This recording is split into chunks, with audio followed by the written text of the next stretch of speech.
Today is March 10th, 2026. This is now the 11th day of the U.S. war of aggression launched against Iran. We're approaching the 12-day mark. That will be tomorrow. Please remember, I'm located in Southeast Asia. I am 12 hours ahead.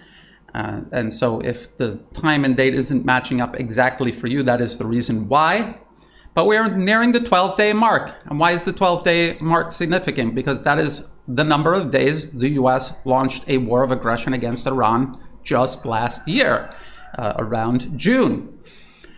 And so now we see a much larger war, much wider scale of death and destruction, both inside Iran and across the region, as Iran retaliates against U.S. military bases, and as the U.S. and its proxies in the region strike critical civilian infrastructure, like desalination plants that provide fresh water for the Iranian population, Iran is forced to reciprocate and strike these sort of plants in countries that are hosting U.S. military forces and who are allowing their territory to be used as a springboard to attack Iran. But this is the problem Iran has, and this is the problem Russia and China have. The United States is waging proxy war all around the world. Right now, it is waging a proxy war against Russia in Ukraine. It is waging a proxy and now direct war against Iran through Israel, the Persian Gulf states, Jordan, and there's almost certainly other nations mixed in there that are not openly revealing their involvement here, but whose involvement I think will be forthcoming in the days and weeks ahead. Turkey, for example, also hosting U.S. troops and almost certainly being used as a springboard to attack Iran directly, because it has been used as a springboard for years and years to wage the proxy wars the U.S. used to encircle and contain Iran in the first place, to prepare the battlefield, in essence, for this war in the first place. And this goes all the way back to the so-called Arab Spring. And I just want to show people how extensively all of this was planned for. I hear so many people saying President Donald Trump has no plan. President Donald Trump is in charge of nothing. He makes no plans. He's a loud distraction and a liar who is just leading the American public and anyone in the global public foolish enough to listen along for the ride. I want to show you this article that I wrote all the way back in 2011. It was titled 2011, Year of the Dupe. Back then, I used to write under the pen name Tony Cartolucci. And my writing, I mean, this is when I really started writing often, was 2011 to cover the Arab Spring. And I was covering it because just the year before, here in Thailand, where I'm based, the US was backing opposition who did the exact same thing. They came out with armed militants, hiding amongst protesters. The U.S. also organized and backed through the National Endowment for Democracy. They burned sections of Thailand's capital, Bangkok, to the ground. They killed soldiers, they killed police, they killed civilians. They even deliberately killed their own protesters with snipers in the exact same manner we saw during the Arab Spring and also during the Euromaidan in Ukraine and many other US-sponsored protests. So I had seen that firsthand, I witnessed it, and I was screaming from the top of a mountain trying to warn people that this is how the US does business, and they have a big plan where all of this is leading to. And I just want to, not gonna read the whole thing, it's very long. The link will be in the video description below. You can go and check it out. And what I do is I show the timeline, how years and years in advance the US was preparing the battlefield for this Arab Spring and also the US wars that followed it. And I explained how the US was doing this in Europe. And I also explained how the US was gathering together all of these opposition groups, funding them, equipping them, training them. We have this video here from Hillary Clinton all the way back in 2009. Hillary Clinton, Secretary Clinton addresses Youth Movement Summit. I want to congratulate all of you who have come to Mexico City in person and online to be part of this groundbreaking summit. You are the vanguard of a rising generation of citizen activists who are using the latest technological tools to catalyze change, build movements, and transform lives. And I hope this conference provides an opportunity for you to learn from each other and discover the tools and techniques that will open new doors for activism and empowerment when you return home. And here's Secretary of State Hillary Clinton at the time, during the Obama administration, telling all of these activists that had been gathered together by the US, brought to the United States, brought to other locations in the collective West, to attend these annual workshops. And they did this for years before the Arab Spring began. And they were training them, they were equipping them. The participants weren't just the US State Department, but it was also Facebook and Google and Twitter, and they were laying the groundwork for the color revolution regime change model that the US now regularly uses to steamroll across the entire planet. And they created regional instability starting in 2011 to prepare the ground for regime change wars in Libya, in Syria, in Yemen, and all of this was ultimately aimed at Iran. And we know that, and we know that they didn't just begin preparing protesters to start the unrest, they were also preparing militants. This is from the New Yorker, 2007, the redirection by Seymour Hersh. And I'm going to read this. The link will be in the video description. You can read the entire article. To undermine Iran, which is predominantly Shia, the Bush administration has decided, in effect, to reconfigure its priorities in the Middle East. In Lebanon, the administration has cooperated with Saudi Arabia's government, which is Sunni, in clandestine operations that are intended to weaken Hezbollah, the Shia organization that is backed by Iran. The U.S. has also taken part in clandestine operations aimed at Iran and its ally, Syria. A byproduct of these activities has been the bolstering of Sunni extremist groups that espouse a militant vision of Islam and are hostile to America and sympathetic to al-Qaeda. Have nothing to do with Sunni Islam. It is ISIS, al-Qaeda, and all of these other organizations, terrorist organizations, that use a politically perverted version of Islam to create a proxy force the US can use as a pretext to invade a country. They can say, al-Qaeda is located in there and we have to go in there and get them out. And essentially, they're just using it as an excuse to invade that country. That is exactly what they did in terms of Syria. They also use it as a proxy force to fight the government itself. And that is also exactly what they did in Syria. That is also what they did in Libya. So they're using it as a pretext and as a proxy. A pretext to invade countries where the US wants its military forces to be deployed, and also as a proxy to fight where US forces cannot go. And that was all the way back in 2007. When we see headlines like this now, this month, as the US is waging this war of aggression against Iran, CIA working to arm Kurdish forces to spark uprising in Iran, sources say. Trump calls Kurdish leaders in Iran war efforts. Or we have been preparing why the boots on the ground in Iran could be Kurdish. And I'm trying to warn people that this is not some plan that they are just coming up with right now. In order to conduct a ground operation into a well-defended country, you prepare months, if not years in advance. This force was already prepared. It was likely in preparation as Syria was collapsing, as the US was already under the Biden administration preparing for this war now being carried out by the Trump administration, or at least under the Trump administration. So if there is a ground force to go into Iran, it was already prepared and it is simply waiting. Stop allowing them to use political theater to divide and distract people over what's going to happen. If they have the intention to go in on the ground, they already have a force prepared well in advance. Now, I want to show you all of my mentions of China. I'm explaining all of the preparations for the Arab Spring in 2011 years in advance. And I say, as we will see, preparations for the Arab Spring and the global campaign that is now encroaching on both Russia and China, and I predicted this in another 2011 article all the way back in February, actually, began not as unrest had already begun, but years before the first fist was raised. And within seminar rooms in DC and New York, US-funded training facilities in Serbia and camps held in neighboring countries, not within the Arab world itself.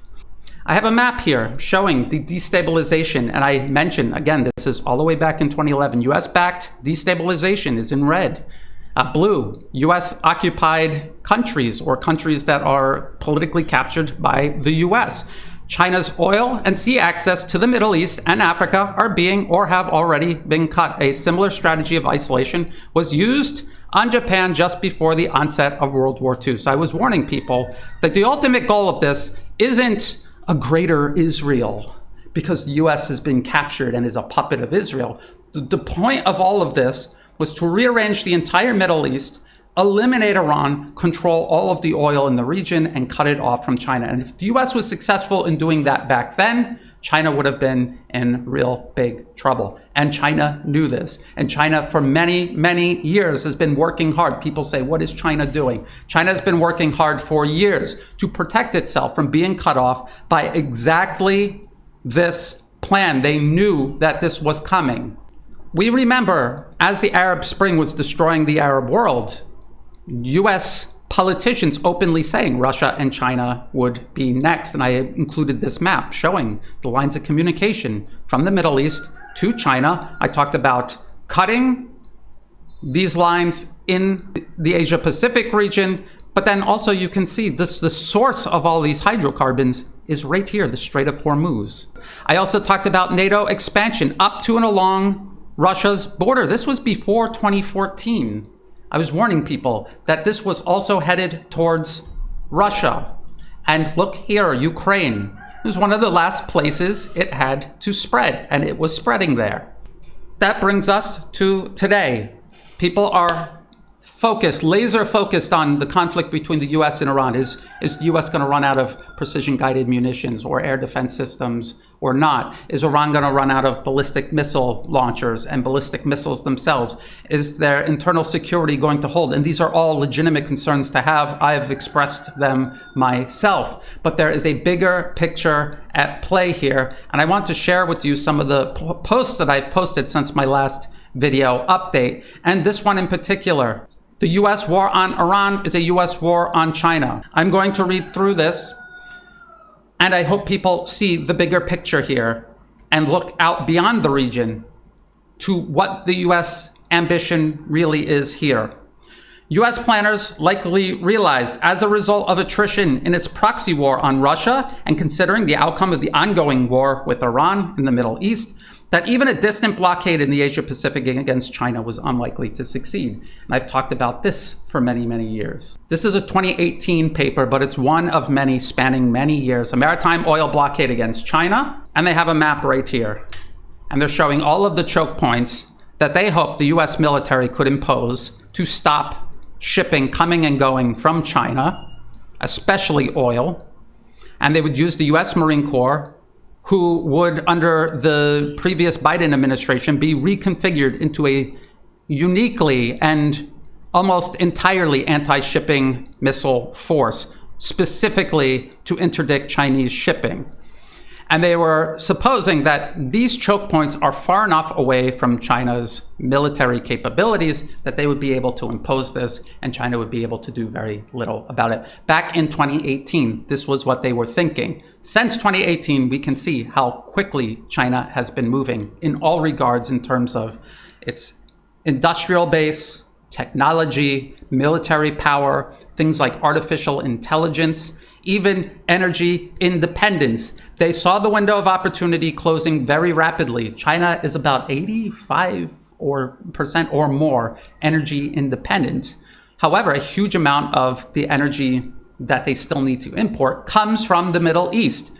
And they have about a 5-year window, the United States, before China is able to cut that out as well. They are working on it. That is their central goal in terms of energy independence, is eliminating pressure points the US could apply to cripple or collapse the Chinese economy. This is existential for China. People are wondering, why doesn't China just drop everything that it's doing and go send its whole military to Iran? Other than the fact that that's physically impossible because you need to have a military configured for traveling around the world with all the related logistical support. The fact that it doesn't have that and can't physically do that, it is also facing an existential threat right now. The United States, by launching this war of aggression against Iran, has now cut all Middle Eastern energy exports going to China.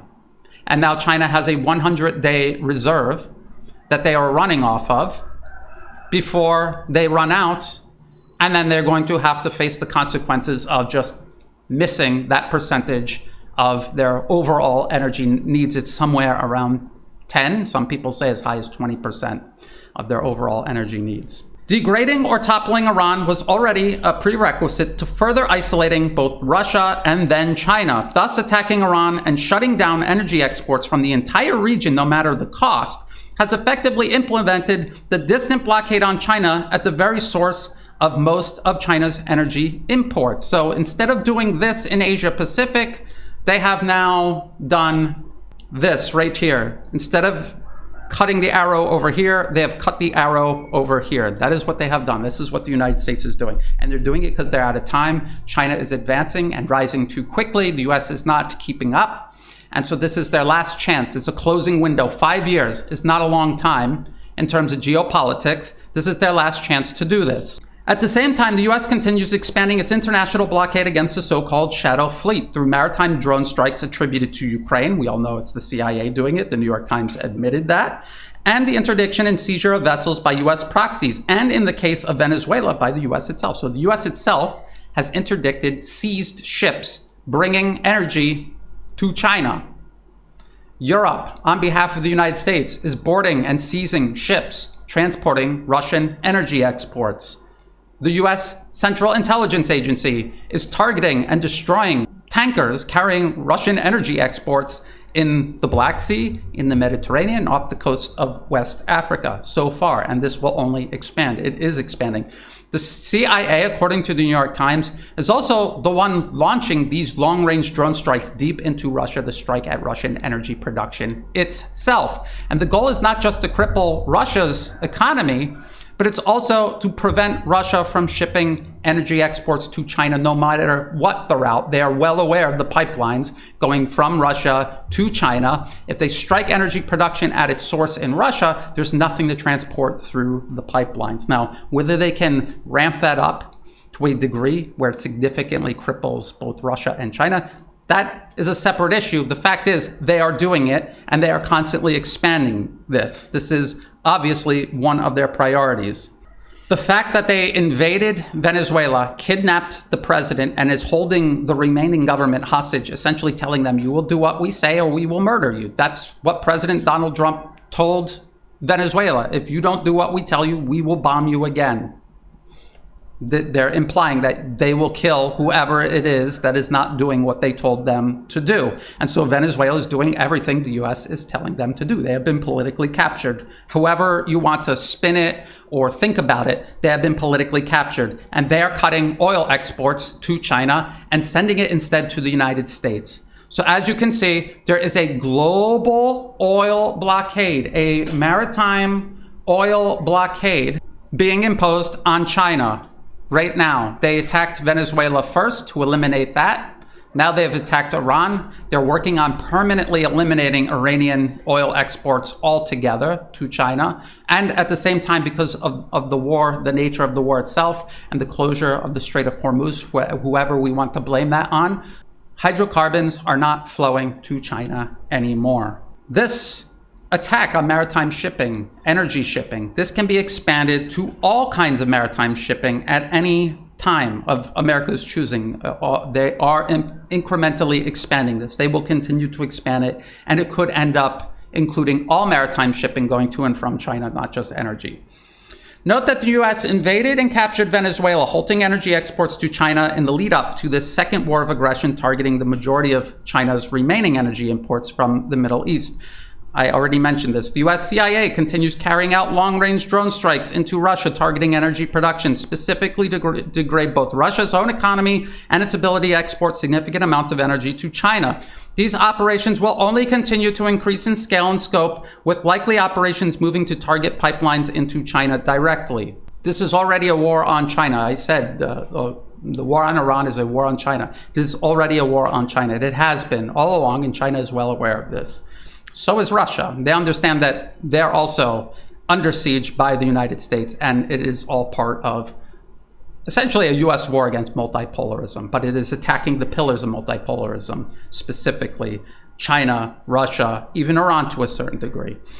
The US is also carrying out terrorist strikes on China's Belt and Road Initiative, particularly in Pakistan and Myanmar, specifically striking at alternative routes for energy used to bypass a potential Asia-Pacific blockade. These type of attacks can be organized and directed at whatever infrastructure China attempts to use next to mitigate the US-imposed shortages China now faces. They have a whole network in place in every single country to politically oppose Belt and Road Initiative projects and to physically attack them if necessary. This is a systematic global war to strangle China. China has prepared for this for years, building out a massive 100-day reserve and scaling up renewables, nuclear power, and coal-to-liquid energy production domestically. It will still likely take years to replace dependency on the Middle East, about 5 years, maybe 5 to 10 years. A closing window the US knew was closing, prompting this reckless war of aggression now taking place. The US has also built up and armed proxies in the Asia-Pacific region, including Japan, the Philippines, and the Chinese island province of Taiwan, not to beat China, just like with Ukraine. It is not to beat Russia, but to use long-range missiles, drones to strike and degrade domestic efforts to circumvent the US-imposed blockade, such as striking refineries, data centers, energy infrastructure, etc., just as the US uses Ukraine to do so against Russia, all while avoiding a direct confrontation with China itself. And again, we see the US using Ukraine against Russia, fighting Russia to the last Ukrainian. They do not care what happens to Ukraine. The US uses Ukraine to strike at the energy grid of Russia. Russia strikes at America's energy grid. No, they strike at Ukraine's energy grid, and the US couldn't care less. And the same thing is now taking place in the Middle East. The US strikes a desalinization plant in Iran. It strikes back at a plant in Bahrain, and the US couldn't care less. That is the whole point of having proxies. They are all disposable, and you're using them instead of taking on the damage and the costs yourself. The US believes that rapid initiative can overcome the growing number of disadvantages the US has created for itself and faces due to China's rapid rise, like modernization and surpassing of the US in terms of industry, military, and technology. It hopes that its willingness to indulge in globally destabilizing war of aggression is greater than China and the rest of the multipolar world's ability to unite and meaningfully fight back. Nazi Germany had the exact same strategy. They saw the Soviet Union. They said, it's huge, it has so many people, it has so much potential. If we strike now, and our initiative is so fast, so strong, with so much momentum, we will just push them over before they have a chance to organize and fight back. This is our opportunity to do it. If we wait another couple of years, they will be too strong and we won't have any opportunity at all to do this. And then they did it, and then they calculated wrong, and they lost. And because of the Nazis, their toxic ideology, simply a strain of what infects all of the West, of the United States, Great Britain at the time. These were all colonial powers invading, wiping out indigenous populations, stealing resources, stealing land, and the Nazis were infected by the same toxic ideology, and it ended up destroying Germany almost to the last brick. Well, this is repeating itself now with the United States, its invasions everywhere, from Venezuela to Iraq, Syria, Iran, bombing Yemen, toppling Libya, and now this global attempt to strangle China directly. The US also believes that the wars it has ignited across the planet will primarily destabilize Eurasia, leaving North America, just like during World War II, relatively insulated. And so far, that is true. Who can deny that? Look at what has happened to Ukraine and then the rest of Europe. And look at what is now happening to the entire Middle East, including Israel. They're being hit by ballistic missiles. They are losing people. They are losing infrastructure. What has the US suffered so far in all of this? Russia and China know about all of this, and they have made their own plans. Only time will tell who planned better. Now, we've seen strikes carried out on energy production and storage in the Middle East. supposedly by Iran. Except Iran has denied this. They're not denying that they're hitting all of these other targets, but they are denying that they hit these energy production sites in places like Saudi Arabia and Qatar. The implication here is that the US itself deliberately struck these sites, and then their Arab proxies used it as an excuse to cut off energy production and exports, specifically to lock in this blockade, this distant blockade on China. And China has already instituted emergency measures in response to this. They almost certainly realized that the energy is not going to begin to flow anytime soon. And as Alex and Alexander have repeatedly mentioned on the Duran, their daily videos they do individually and the videos that they do together, that it is not simply flipping on and off a switch. When you shut down energy production, it could take weeks or longer for it to restart. The US has brought in additional aircraft carriers to the region. They are rotating in additional fighter planes, bombers. They intend to keep this going for at least another month, but probably longer than that. And if you understand the big picture, you will realize that it doesn't even really matter whether they win their war against Iran. As long as they keep the energy shut off to China, they're winning the much bigger war that they have always been fighting all along, as I warned people all the way back in 2011 when the Arab Spring sprung. Now I want to talk about this other aspect of this conflict. Axios, US dismayed by Israel's Iran fuel strikes, sources say. This is absolute, utter nonsense. And anyone buying this needs to seriously reevaluate how they do analysis.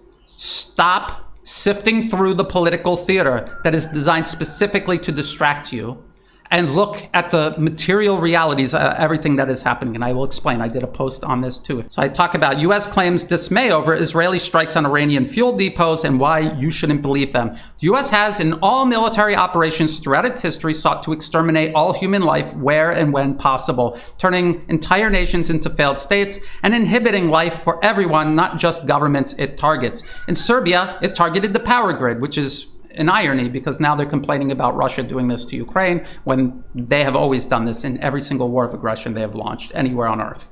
In Iraq, the US starved 500,000 children to death even before its invasion and occupation, which killed another 1 million Iraqi human beings, men, women, and children. Do you remember Secretary of State Madeleine Albright saying it was worth it? Meanwhile, it's no secret that the sanctions are causing hardships. It's not the leaders who are suffering, it's the people, and especially the children. This is a ward in a pediatric hospital in Baghdad for severely malnourished children. And everywhere we went, we saw children like these, malnourished, some close to starvation. We saw children who needed medicine they couldn't get. And this little boy died of pneumonia an hour after we took these pictures because there were no antibiotics. We have heard that 500,000 children have died. I mean, that's more children than died in Hiroshima. And you know, is the price worth it?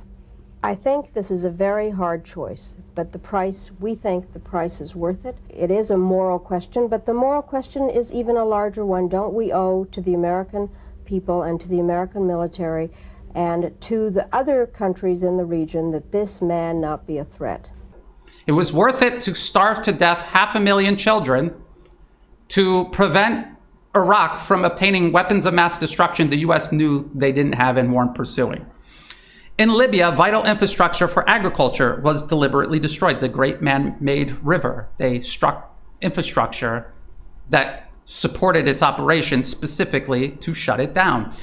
In Syria, the US seized and denied grain to deliberately starve the Syrian civilian population. We have US officials at these think tank events bragging about how they have the grain, they have the oil, they're going to freeze and starve the Syrian population into submission. And then they did. Still had compelling forms of leverage on the table to shape an outcome that was more conducive and protective of US interests. And we identified 4.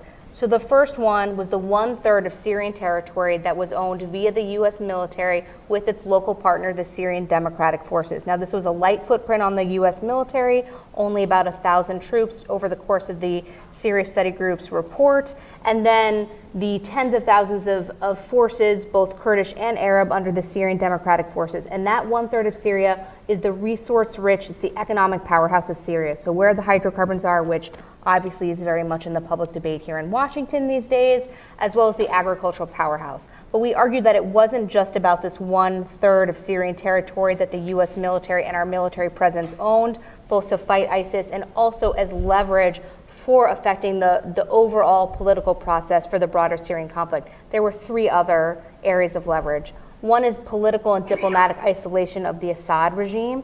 This is, in our assessment, one of Russia's goals in the Middle East is the propaganda win for Russia of rehabilitating Assad on the international stage, of basically forcing the international community to normalize him and welcome him back in without any behavioral changes. So holding the line on diplomatic isolation, preventing embassies from going back into Damascus. 2 is the economic sanctions architecture. So some of this is part of the maximum pressure campaign of the Trump administration on Iran, but there's a whole suite of both executive and congressional sanctions on Syria and Bashar al-Assad, both for human rights abuses in Syria and to the backers of Assad for their activities in support of him in Syria. And 3 was reconstruction aid. So the United States remains the overall largest single donor of humanitarian aid to Syrians both inside Syria and refugees outside of Syria. And there was some stabilization assistance in the part of Syria that was liberated from ISIS and controlled via the Syrian Democratic Forces in northern eastern Syria. The rest of Syria, though, is rubble. And what the Russians want and what Assad wants is economic reconstruction. And that is something that the United States can basically hold a card on via the international financial institutions and our cooperation with the Europeans. So we argued that absent behavioral changes by the Assad regime, we should hold the line on preventing reconstruction aid and technical expertise from going back into Syria. And now the U.S. seeks to do all of these things to Iran, and it is doing all of these things to Iran. As the U.S. continues destroying Iran, and more egregious crimes against humanity required to do so, it will depend on its Israeli proxies to carry them out, or at least claim to carry them out. Attacks that will cause immense human death and the destruction of vital infrastructure, civilian infrastructure.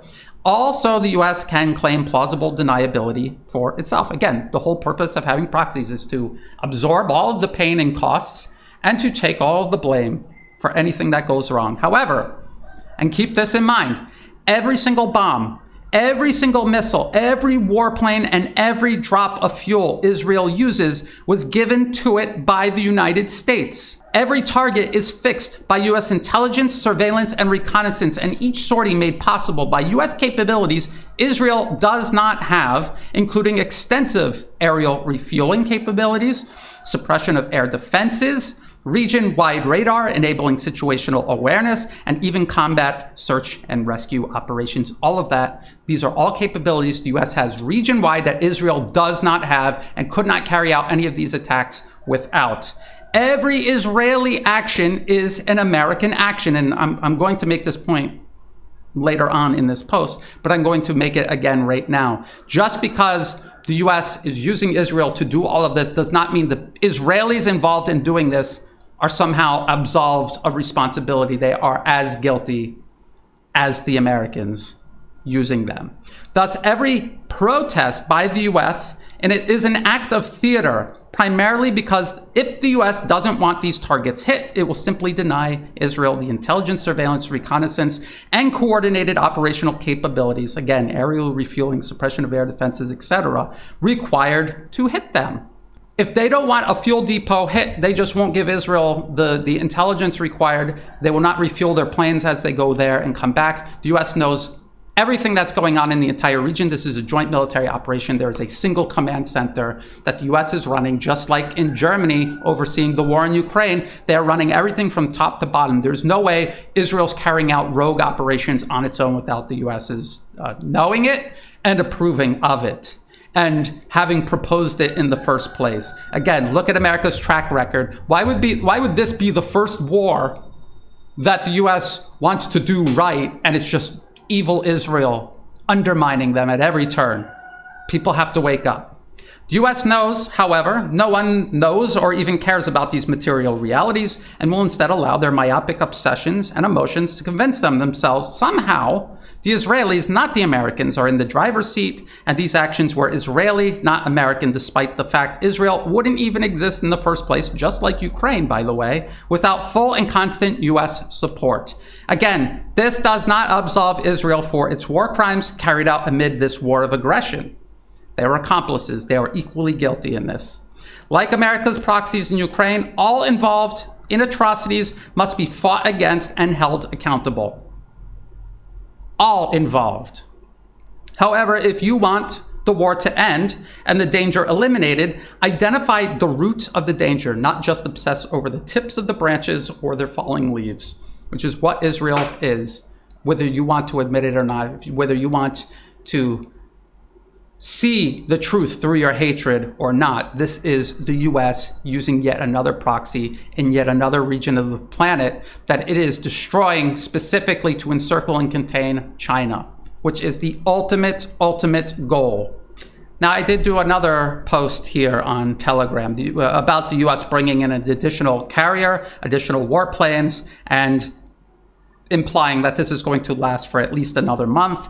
With the long desired distant blockade, again, I cannot explain to you how desperate the US has wanted and has worked toward implementing a maritime oil blockade against China. This is the centerpiece of everything that they have been doing all along. Everything has been leading up to this. The whole Arab Spring, again, they're very good at dividing and distracting people's attention. The whole point of the Arab Spring was to create a united front against Iran, topple Iran, encircle and encroach upon Russia further through Ukraine. Again, I showed you all of the maps in an article going all the way back to 2011.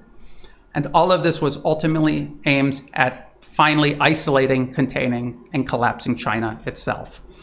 Okay, so now they have this long desired distant blockade implemented. They're not going to let up on it anytime soon.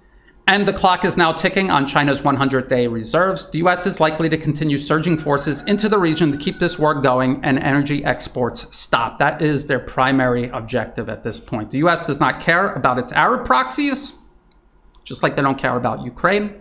It doesn't care about Europe. Look at what the US has done to Europe all throughout its proxy war on Russia and Ukraine. It does not care about Israel or Ukraine or Japan or South Korea. It doesn't care about any of these proxies. It will use them to the very last man, woman, and child, if necessary. It doesn't even care about the American public. The US, the government, the special interests that control and drive the government's policies, they do not care about the American population. They are just another host that they feed on. The window is closing on containing China. China is fully aware of all of this and already speeding toward permanent escape velocity. The US is making its move now, whether it's a good move or not, whether it's absolute desperation or whether they have a solid plan or not. They're doing it now. The US knows it'll be causing immense global damage and even damage to itself, but it believes that it has the best chance of weathering it and emerging the strongest on the other side. Even if it ends up weaker, it'll be stronger relative to China, or at least this is the best chance it will ever have to do so. So that is the bottom line I want you to take away from this update on day 11 of the US war of aggression on Iran, with energy exports out of the Middle East for all intents and purposes shut down, especially to China. And remembering that America is more or less energy independent. People talk about, well, the prices and this and that and the other thing. Again, that's assuming that the US cares about its own population. You have to look at this from the point of view of Wall Street and Washington. Their utter obsession to prevent a non-white nation from permanently, irreversibly surpassing them and this unipolar world order that they have built and maintained for centuries. What price are they willing to pay to maintain their domination over the globe with the mindset that they are inherently superior to all others on Earth? What price are they willing to pay? And I'm telling you, they will pay any price to achieve this. no matter what the consequences are to everybody else. And we can see it unfolding right now before our eyes, whether we want to admit it or not. Now, China has been dumping US treasuries for how long now? Why do you think that they're doing that? They just watched the US and Europe seize Russian assets. The US is almost certainly going to do this to China. Almost certainly. It's just a matter of when, not if. And again, people say, well, if they do that, then no one will ever trust the United States again. This was never about trust. The United States, the special interests that control and run its policies, are like a mafia.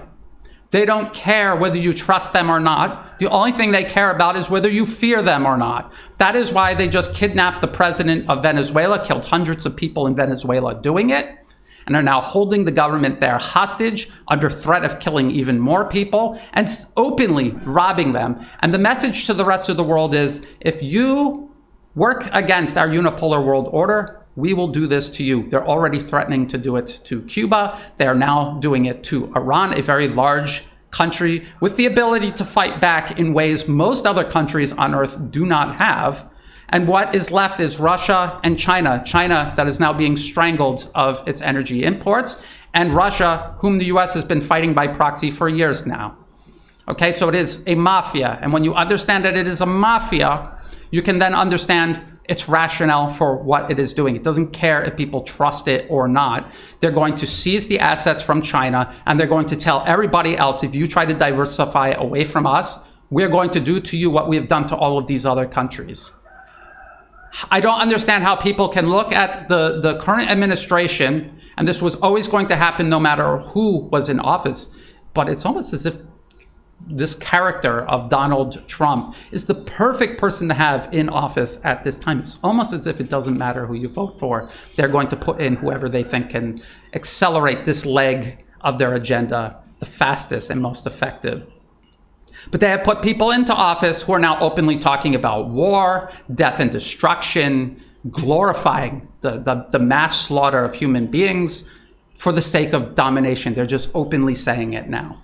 Renaming the Department of Defense to the Department of War, I warned people that the whole reason they did that was to begin normalizing and glorifying wars of aggression. That was the whole point of all of that. And here we are. We're here now, exactly as it was obvious before the elections even took place. It was obvious this was all heading in this direction. And I've told people many times, this war with Iran was always going to happen. This was not something President Trump decided at the last minute. This was always going to happen. They have been preparing this since 2007 under Bush Jr. And every presidency since then has put in place the steps necessary to bring us to this point. The Obama administration launched the so-called Arab Spring, destroyed the Arab world, reorganized it into a united front against Iran, began the process of toppling Syria. Under the Trump administration, all of this continued. The war with Russia was provoked under the Trump administration by sending weapons to Ukraine. A red line crossed that forced Russia to react. And then under the Biden administration, Syria was finally toppled. And as soon as it was toppled, preparations for war against Iran began. Even before President Trump was in office, under the Biden administration, they were already talking with SpaceX about the Starlink terminals being flooded into Iran to prepare the ground for destabilizing it internally as war was being prepared to be launched against Iran externally. So it was one process, one agenda, continuously moving forward, no matter who you voted for. This theater where politicians are thinking things or arguing about things, or some foreign country has some sort of sway or leverage against the United States and is forcing them to do this. This is all theater. This is to distract you from continuity of agenda so that you don't see that the political process is broken and it cannot be used to stop this. Something else must be done to stop this. The takeaway here is, if this war really is about strangling and collapsing China, this war against Iran is not going to stop. It will not stop. Nothing will stop it, because as long as it's taking place, China is being strangled in terms of energy imports. China knew this. This is what forced the US to launch it in the first place. They were rapidly moving toward energy independence faster than the US could close the trap. And so they have rushed and they have done this. The outcome is unpredictable. This was reckless, and everyone is going to pay finding out how this all ends. I'm going to keep an eye on this. If you thought this video was useful, please like and share. Think about subscribing. It's free to do. It helps the channel grow. Check the video description below for other places you can find and follow my work. All of these posts that I've been reading from, I post on X, Telegram, also on YouTube under the post section. If you go to my channel and you go to posts right here, you will see all of my posts that I am posting, even when I'm not posting videos. In the video description below each video are also all the links that I referenced. I will put the links to these older articles so you can read them yourself and see the warning that I was putting out there for years now, since 2011. Also in the video description are ways you can help support my work. I do not monetize any of my social media platforms. If ads pop up, feel free to skip them. I didn't put them there, and they're not benefiting me in any shape, form, or way. If you do want to help support my work, please do so through Buy Me a Coffee and also Patreon. Again, the links to those are in the video description of every video that I post. To everyone who has been helping out, whether it's a one-time donation, donations month to month, or if you have no resources to spare and you're just helping by liking, sharing the links, posting positive comments, all of that helps boost the work and gets the information out to more people, which is ultimately my primary objective. All of that helps. All of that makes this work possible. I thank you sincerely, and as always, thank you for watching.